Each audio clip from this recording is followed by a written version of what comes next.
aprivano il cofano di dietro, aprivano il cofano davanti e non trovavano il motore perché il motore non si vede.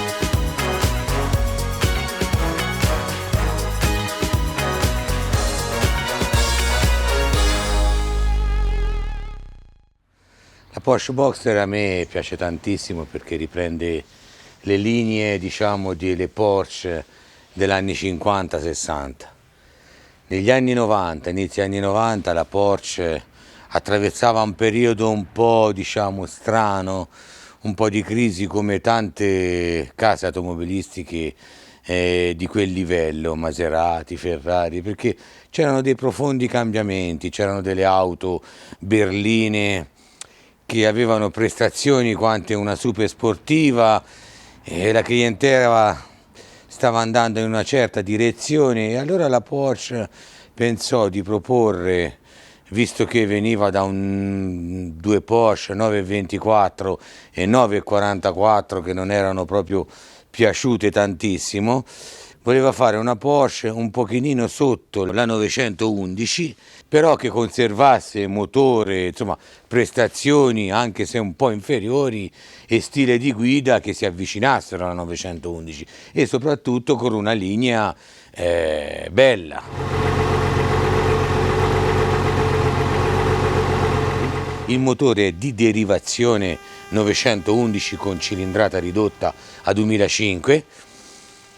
e questa vettura si ispira alla 550 Spider America, tipo a queste barchette come quella, insomma, per intenderci, di James Dean, e la linea è molto bella perché la linea nel 1996 era una molto moderna ma che riprendeva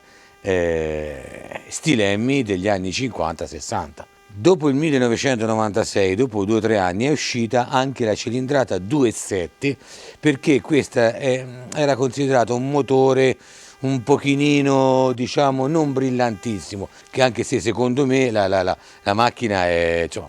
veloce, gradevole, si guida anche bene perché è servo sterzo, ABS, si guida praticamente come una macchina di adesso e non è nemmeno rigida. E dopo è uscito il 2.7 e nel 2000 hanno fatto la 3002S che, diciamo, era al top di prestazioni per quanto riguarda la Boxster.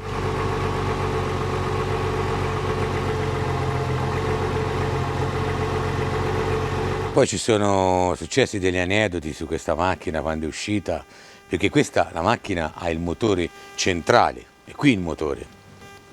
non è posteriore a sbalzo come il 911 e è successo che le persone si sono fermate dai meccanici o al distributore e gli dice: mi controlla l'olio così, e le persone aprivano il cofano di dietro, aprivano il cofano davanti e non trovavano il motore perché il motore non si vede, perché qui c'è una paratia che va con dei pulsanti, va smontata per vedere il motore perché il motore è centrale. Ma come ho detto, la macchina si guida molto bene, è una macchina che è veramente godibile per andare a passeggio e ha anche delle buone prestazioni. Questo ha gli interni in pelle, ha una qualità costruttiva che secondo me non si discosta molto da un 911, è veramente costruita bene e è fatta bene. Il muso, come vediamo, è identico fino a qua al 911 della serie 996, prodotta quella dal 1997 in poi. Questo modello qui è del 1999. Dunque è uscito praticamente 3 anni dopo l'uscita. È un modello, diciamo, che non ha tanti accessori e questo su una macchina d'epoca è meglio. Non ha il climatizzatore perché sulle macchine d'epoca, diciamo, meno cose hanno e meno diciamo dopo sono soggette a rompersi. Io questa l'ho presa 3 o 4 anni fa a Bologna. Ci ho fatto l'ho adoperata poco, dei piccoli giri, ma la macchina è veramente gradevole. Ho avuto anche una 911 del 1998, ma secondo me per viaggiare, diciamo per passeggio così, questa come qualità e prezzo e prestazioni secondo me è imbattibile, perché se consideriamo che non è che costano grandi cifre, ma secondo me offrono tanto.